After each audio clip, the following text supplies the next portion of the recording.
Okay, so number one, I'm 52 years old, and I get this question a lot that I don't look my age, and people always want to know, what do I do in order to look young? And I want to tell you, first and foremost, a lot of this is just genetics, but there are some things that you can do to help.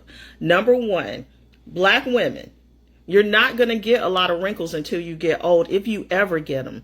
My family, we just don't get a lot of wrinkles. So that in itself, that is genetics, and that's one of the reasons I don't look as old as I am.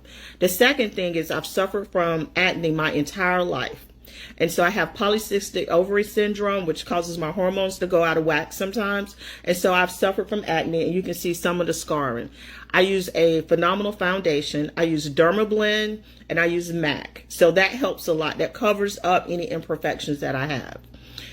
The other thing is I use salicylic acid, and I've been using Clean and Clear just from Walmart for 20 years. And basically what it does is it sloughs off the top layer of skin.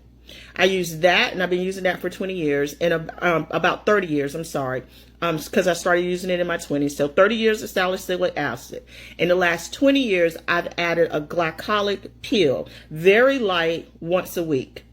And I think those are the two things that keep my skin looking fresh.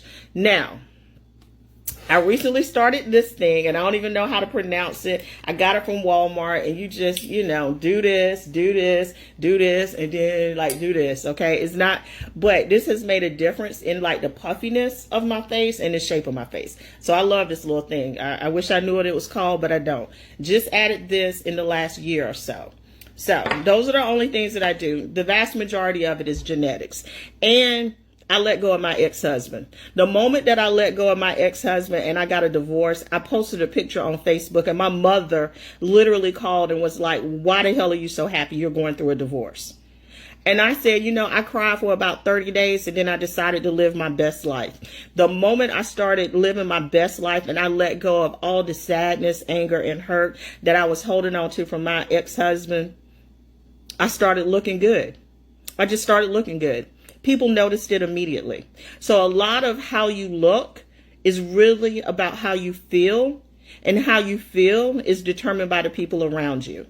And so the best thing that I can tell you to do is get a good skincare routine. If you're, early enough, you're in your 20s or 30s, start a good skincare routine. Make sure it has some type of acid, salicylic or glycolic, depending on your sensitivity. But the main thing that you can do, get rid of them goddamn pookies and live your best life. And everything else will shine through. Trust me.